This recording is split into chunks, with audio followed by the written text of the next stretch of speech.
look at those numbers you've got up there, it shows that the richest people who are spending money on ECE, and only 7% of households spend any money on ECE because there's about 120,000 children in that age bracket, about 120,000 families. So the ones who are spending the most are the ones on the highest incomes. Stands to reason, lots of things that's true of, right? And so when you've got this system that says if you spend more, up to $300 a week, we give you back more, that's only ever going to benefit the rich.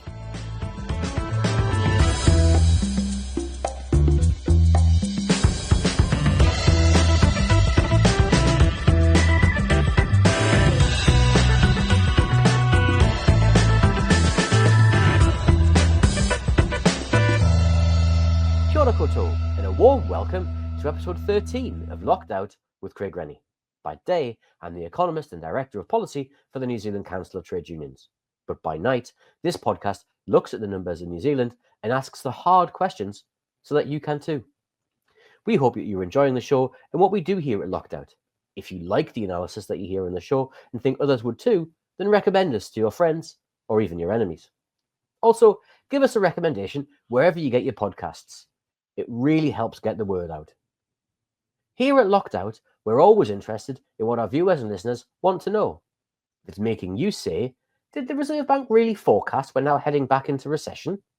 You can be in no doubt we're asking it too. So get in touch. I'm on X, Blue Sky, and on Substack. We want to hear how we can help you better understand what's going on and how you can help navigate the numbers being thrown around by politicians and experts alike. Now, we're very fortunate today to have my friend, my former colleague and policy strategist on the show, Clint Smith.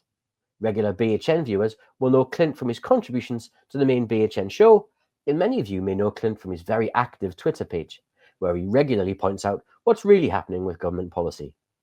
Clint has advised governments and organisations on everything from housing to port infrastructure. Now, when the government announced its changes to FamilyBoost programme this week, Clint was one of the first people I turned to test my thinking. The Minister of Finance, Nicola Willis, tried to give a government's programme a new coat of paint this week, holding a press conference and putting out a press release showing that it had reformed ECE education packages so that tens of thousands of households will be better off. Now, given the appalling PR and policy omnishambles that was the original FamilyBoost programme, who could argue with that new coat of paint? In opposition, National promised $250 a fortnight for an average income household with children. Then, after a bit of analysis, that fell to only 3,000 families getting that cash, not the average family. The FamilyBoost part was supposed to provide $150 of that $250 a fortnight. However, in the first 9 months of operation, just 249 families actually received that $150. Now, the new scheme will mean that families will get larger FamilyBoost rebates on the fees they pay, with rebates increasing from 25% to 40% of weekly fees.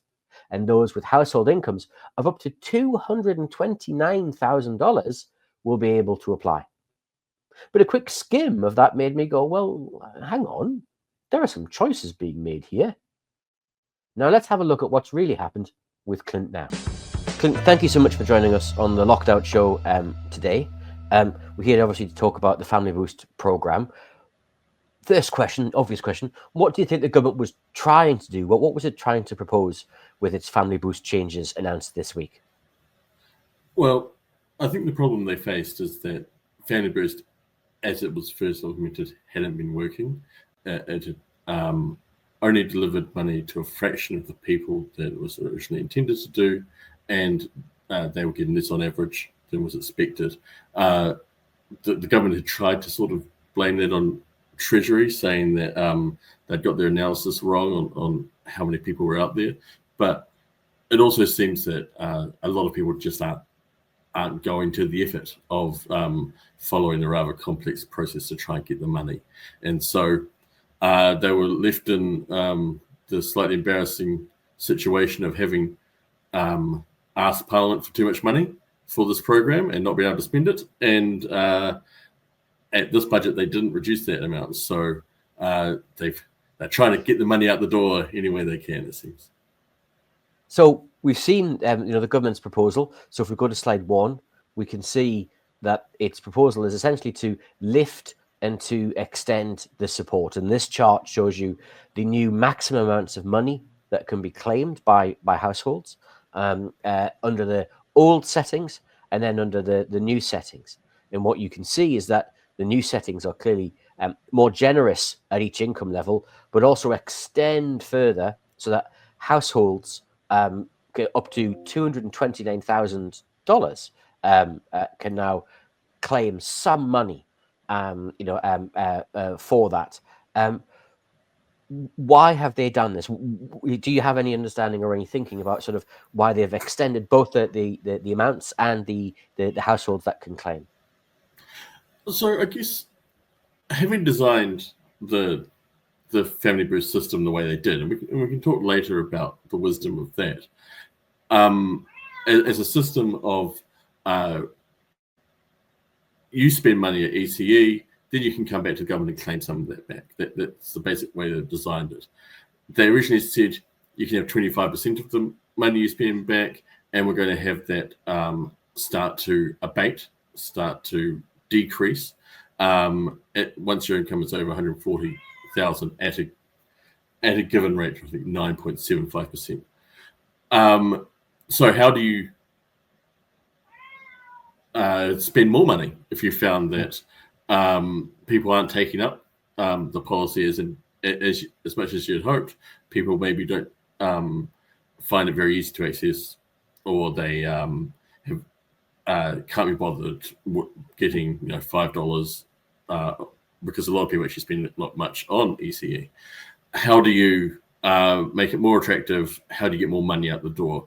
Well, you can do the two things that they've done, which is they've increased the rebate rate. So now it's not 25 cents in every dollar, it's 40 cents in every dollar.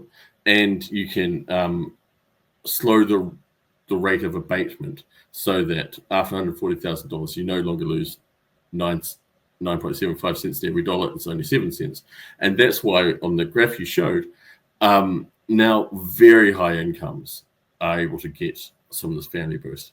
And if we bring that chart up again, that first chart up onto the screen, the thing you can see quite clearly is that that orange line, those bar charts, now they're all the same in terms of new length for all of those families that previously were able to get extra money. They're able to get an extra $1,000 or so. Now, but for those new families who previously couldn't claim it, there's potentially some very large amounts of money. And if we go to the second chart here,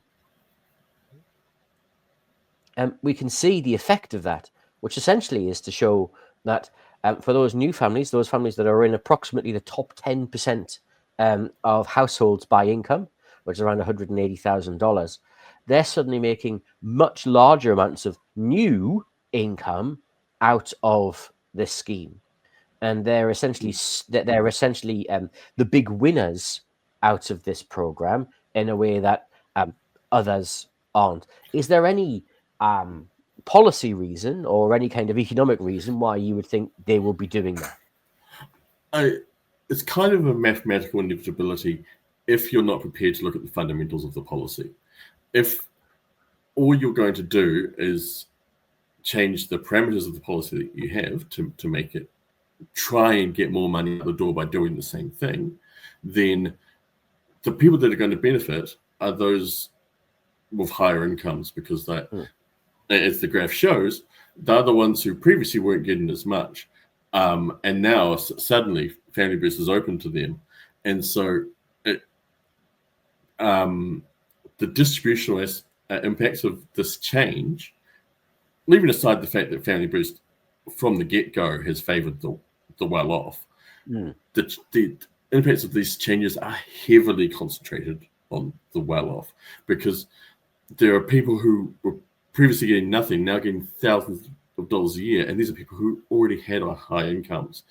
Whereas those people on lower incomes, well, they're unlikely to be spending near the maximum anyway. So, okay, they get an extra 15 cents for every dollar they spend back, but they're probably not spending all that much on ECE compared to those on higher incomes.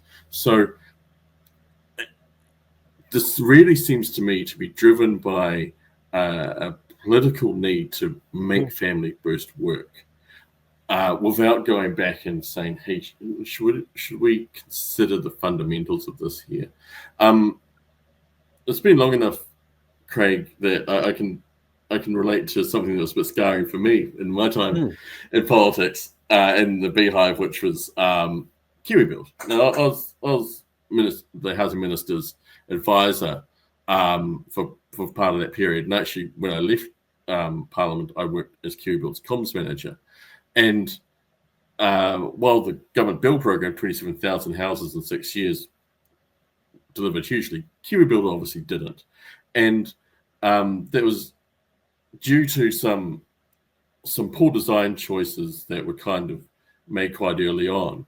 And the government went back and changed some of those to try and get some of the houses that really shouldn't have been part of the program, to get them sold when first home buyers went in Wanaka and rural Waikato weren't lining up for them. So they went back and made changes that enabled richer people to buy those houses instead. And it's kind of quite similar to what's happening here. Rather than sort of fundamentally going, are we procuring the houses in the right way? They said, let's just get the houses that we've got out the door. And likewise, rather than going back to the fundamentals of FamilyBoost and saying, are we doing the right thing here? Is a percentage rebate on ECE expenses really the best way to be spending money to help people? Instead, they've gone, how can we spend this money that we've said we're going to spend on this thing? And all they can really do is give it to rich people who are spending a lot of money on ECE. But it's surely a failure of your policy imagination. Certainly, it's a failure of government. If you've got a household that's earning $60,000 a year, certainly is not a wealthy household, you're getting an extra $2,340 of support. Great, yeah? But if you're a household that's earning 3 times that, $180,000, you'll get an extra $3,440. That's 47% more for exactly the same thing, which is just having children inside an early childhood education program. That's bonkers. You can't have... You're giving more money to higher income earners than you are to lower income earners for the same thing. And they're also, if we go to slide 3, they're on the data from the Household Economic Survey, they're actually more likely to be using early childhood education services in the first place and certainly paying for it. And so there's a real risk here that we're spending the money on groups who don't need the income, largely. They're some of the highest earning groups in the country. They're also the groups most likely to be using it. So there's a huge, what we call pretentiously in economics, deadweight cost with this, because they're already paying for a service that they can already afford, and the government's just subsidizing them a little bit more. Is this analysis correct? Is there something I'm missing here? Look, it seems right to me. Looking at those numbers you've got up there, it shows that the richest people who are spending money on ECE, and only 7% of households spend any money on ECE, because there's about 120,000 children in that age bracket, about 120,000 families. So the ones who are spending the most are the ones on the highest incomes. Stands to reason, lots of things that's true of, right?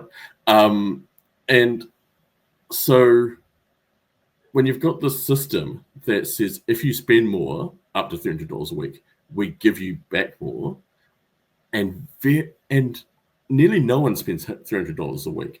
Only, quite well off urban, usually dual earning families are going to be spending that much money.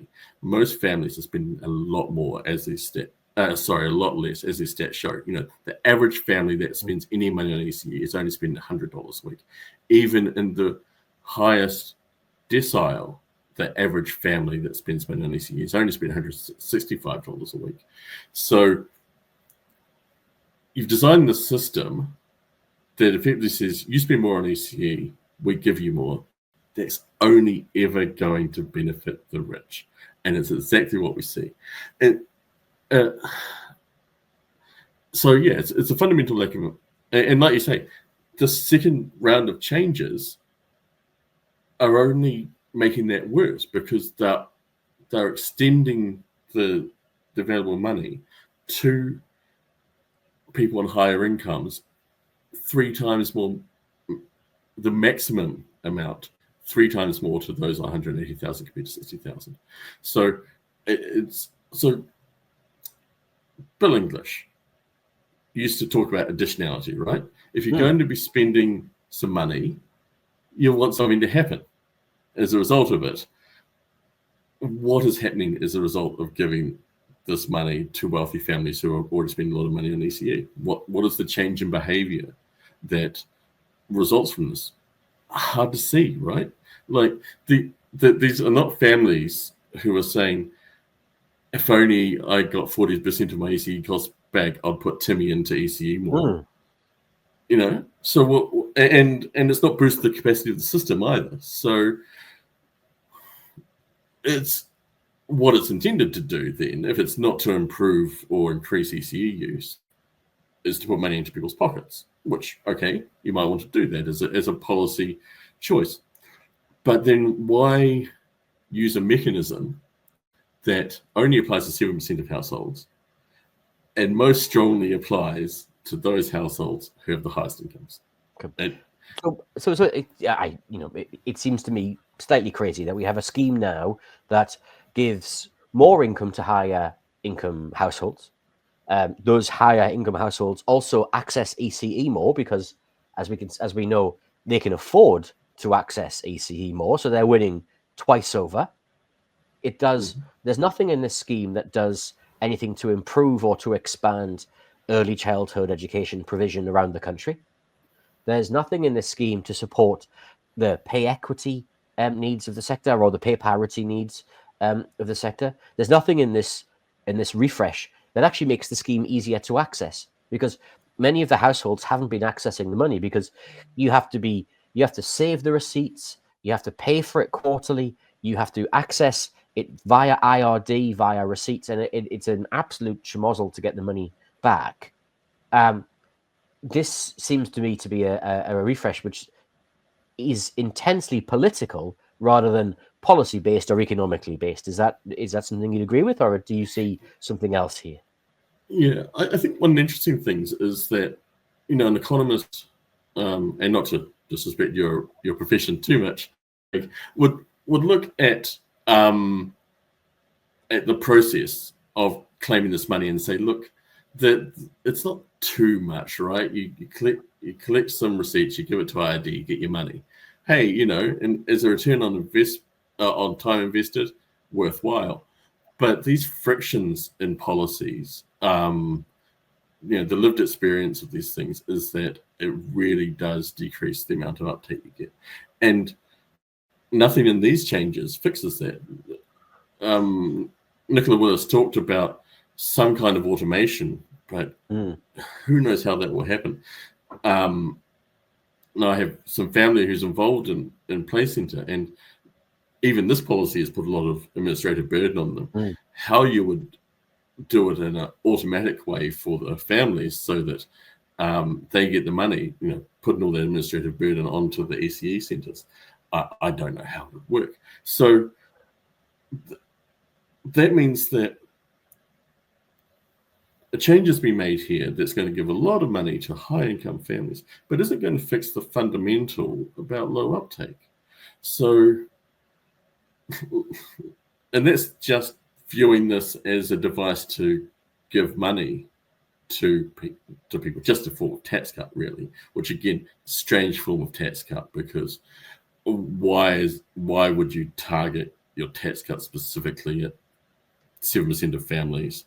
And some of them are now getting quite large tax cuts. If this is now up to $120 a week. That can for those very, very few families who will get the $120 a week, that's major, right? Like the average family in the actual tax cut package got $16 a week, and that was a huge tax package, right? This is giving a very, very, very small slice of people a massive tax cut, and it kind of doesn't make any sense. So on that basis, policy, then, let alone the other. Yeah. So as on that basis, then, Clint, we've both worked in ministers' offices. We've had the pleasure, if that's the right phrase, of having pulled together manifestos and fiscal plans, to help political parties, tell people what they're going to do. Is this the only option that was available to government, or was, if they had restructured the program, if they'd looked at different ways of doing this, could there have been better outcomes that we could have achieved with, because this is what, more than $100 million of spending. Could we have done this better? Well, it's opportunity cost, isn't it? There's always opportunity cost. So no political party sits down with an infinite list of everything they could do and finds the optimal choice of policies within the available money. But you at least want to do some sort of comparison of, are we spending the money in the right places to achieve our policy outcomes? And I struggle to see how taking this $100 million that they were meant to spend, that they weren't getting out the door, and saying, okay, we're going to give most of that money to people on incomes of $180,000, $200,000. How does that fix the issues that we're having? And I don't think, if it's purely political, I don't think it works either, because it's pretty obvious to anyone who looks at this that you're now giving people $220,000 a year a tax cut on their ECE. I don't think that works politically. And it's still unlikely to fundamentally work, because there's still going to be few people getting the full amount, and are likely to be high income. So people aren't going to feel the benefit. The sausage isn't going to match the sizzle. And so, why didn't they take a step back and say, okay, we've now got $100 million up our sleeve, we can do something else with it. We could have less debt. If in the null case, that's maybe or we could say, hey, there's families like living in cars in malls, and there's like homeless people freezing to death. We could give them some housing. We could stop turning away 500 families a month from emergency housing. $100 million would go a long way to helping those families. You could put it into schools. You could put it into health. There is a very long list of ways that everyone knows that there are public services crying out that $100 million would do a lot for a lot of people. And it just seems to me that they haven't gone back to that starting point and said, is this the right thing to be doing with this money? Should we cut our losses effectively on FamilyBoost and put that money somewhere else? Because it seems to me a very obvious place to start. You can give more money to higher income earners, or you could extend that ECE subsidy more for lower income groups. So rather than it being 40%, it could be 50, 60% for lower income groups. They're actually using the service less. So you would get good outcomes both ways. They may well use the service more, and they would have more money in their pockets.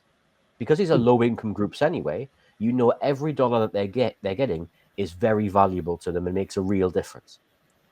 Putting it into the pockets of households with $200,000 a year, they'll say, thank you very much, but it makes very little difference to them in comparison to a household on $50,000, $60,000 a year. And to me, it really does suggest that failure of political imagination to actually understand that actually, and it's it's symptomatic of not really understanding the pressures that low-income families face that if you've never actually had to face these problems, they're not problems that you ever think about. And this is a symptom of a government that has never faced, where the members of it have never faced these particular pressures. Yeah, I think like the whole way that this has been imagined is around the idea of your urban well-off couple putting little Timmy into ECE for quite a long period each week, and they are spending 300 plus. But the stats show, and people know that actually most people, that's not how they're using ECE. They're taking their kid to play center. They put a few bucks, it's a couple of bucks an hour kind of thing. It's much less money for most people because most people don't have $10,000 a year to spend on ECE. I was kind of tossing around in my head how could you do this more equitably, and I'll say, okay, why don't you give everyone of ECE costs $40 a week towards their ECE costs, because that's about the average of what they're going to be doing. At least that would be equitable in a way.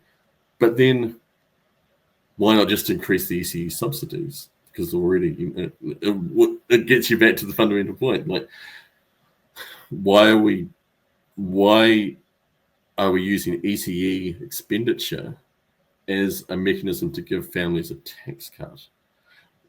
If we want to make ECE better, put money into ECE. If we want to ease the cost of living for families, there's got to be a better mechanism than picking out the 7% of families who happen to have ECE costs the same. If you spend a lot here, we'll give you a lot of money. It's not equitable. It's not equitable between families on similar incomes. It's not equitable between low and high income. It doesn't seem to make any real sense. I fear, Clint, that we're looking for sense here where it doesn't exist. With that, thank you so much for coming on the show. Thank you for giving us your time. I'm sure we'll have you back on the show again soon, and I'm sure you'll be back on BHN anyway soon. But we look forward to seeing the results of this program.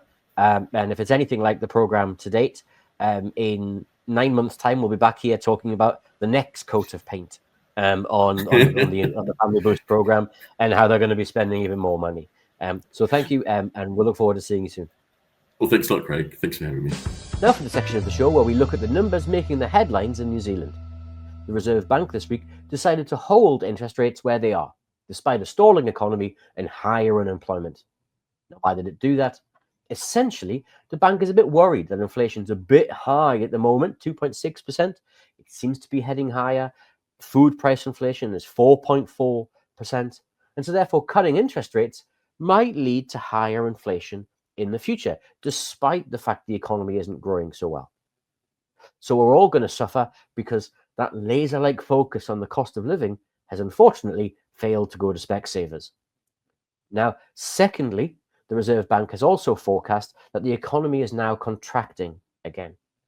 And as you can see from this chart, the bank puts out an estimate of current GDP conditions. And this week, it tipped over into the red. Now, it's been on the slide for a few weeks, but this is the first time the Reserve Bank's forecast is suggesting that we could be heading back into an economic downturn, if not a recession. A recession is 2 quarters of negative economic growth, but this is the first time the Reserve Bank is now forecasting that we're contracting again as an economy. And just to make sure it's not the Reserve Bank, the Treasury also put out a note this week saying economic momentum is showing signs of easing in the June quarter, with indicators suggesting many households and businesses are facing challenging conditions. So both the Reserve Bank and the Treasury, the two best forecasters of the economy in the country, are showing there's real challenges in the economy, and the economy is really struggling at the moment. So the question I ask you, the question I ask audiences around the country is, do you feel back on track yet? Because for many households, and it seems for the economy at large, we're not back on track at all. Now, thank you so much for joining us here on the Locked Out podcast. We hope that you found the podcast in both parts maddening and in parts enlightening. If you've enjoyed the show, please give us a review or a recommendation on YouTube, Spotify, or wherever you download. Locked Out looks forward to talking more with you next week. Don't work too hard. Goodbye.